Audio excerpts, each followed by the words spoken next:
Srikakulam, an unsung beauty of India's East. ఇది ఆంధ్రప్రదేశ్లోని తూర్పు కనుమలకి ఆనుకుని ఉంది. ఈ జిల్లాలోని కొన్ని గ్రామాల్లో ప్రతి 3 సంవత్సరాలకు ఒకసారి ప్రత్యేకమైన సంబరాలు జరుగుతాయి.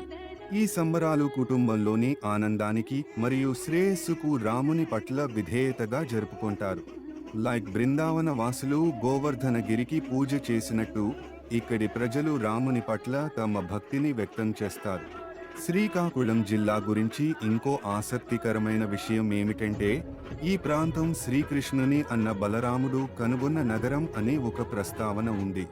ఇక్కడ సంబరాల్లో పాల్గొనే వారిలో కోల పట్టుకుని ఆడుతున్న వ్యక్తిని ఈరోజు ఆ రాముడే ఆవహించి ఆడుతాడని వారి నమ్మకం.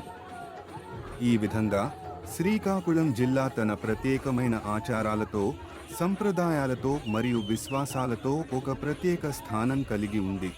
ఈ జిల్లా ట్రెడిషనల్ హిస్టరీ గురించి చెప్పుకుంటే, ఒకప్పుడు ఇది బౌద్ధమతానికి ముఖ్య స్థానంగా వర్ధిల్లింది. శాలిహుండం, దంతపురి, జగతిమెట్ వంటి బౌద్ధారామాలు ఇక్కడ కనుగొన్నారు. తరువాత ఇది కళింగ సామ్రాజ్యంలో భాగంగా ఉండేది.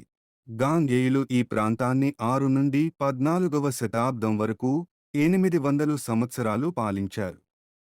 వజ్రహస్తుడు కాలంలో ప్రసిద్ధి చెందిన శ్రీ ముఖలింగేశ్వర ఆలయాన్ని నిర్మించాడు. ఈ ఆలయ నిర్మాణం ఆ ప్రాంతంలో ప్రవహిస్తున్న వంశధార నదీ తీరాన స్వయంగా వెలసిన 1 కోటి లింగాలతో జరిగింది. విశాఖపట్నం గుర్తింపుగా ఉండే ఈ జిల్లా 1950 ఆగస్టు 15న ప్రత్యేక జిల్లాగా అవతరించింది.